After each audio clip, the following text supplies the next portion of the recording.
Aboduuba jechi tokko waan jedhu afaan faranjiitiin no matter how best a dancer he or she is must know when and how to leave the stage. Namni tokko adoo agum fedhe daansee shubbisuullee beeke yeroo yookaan saaddii waltajjii yookaan pulpit irra bu'u beekuu malee waan jedhani jira.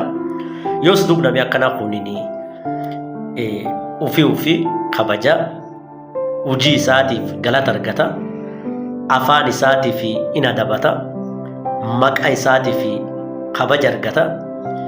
Yoos waan jedhelleen qaabata, waan jedhe sulleen hojjeta, jechi isaatiif namni kun dhugaa argata, hojii isaatiif fulaa qabata. Ammallee namni akkanaa kun miira ofiin to'ata, deemaa ofiin safarata, miira ofiin mo'ata, keessuu fi caqasa.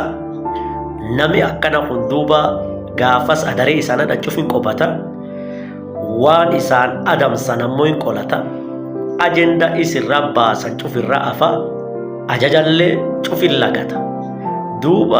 Namni akkana kun afaanii hin bittisu, garaan isaa hin dhimpisu, jiguufillee hin dadaaku, waan tufe gaddeebi'ee hin arraabu. Namni akkana kun ammallee yoom akka dubbatu, yoom akka callisu, maan akka lakkisu, maan akka fudhatu, pulpiti tamirratti akka shubbisu, yoo wal argiitii akka dubbisu.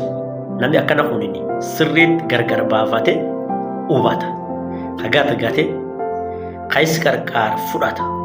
Kun maan jettee otoo na gaafattu kun eenyummaa ofii beekanii jireenya dhugaa jiraachuu laf nagaa ta'uu nagaa naaf oola saniin jedha. Yoo sanitti tolte laayikiif sheerlee naa tolcha.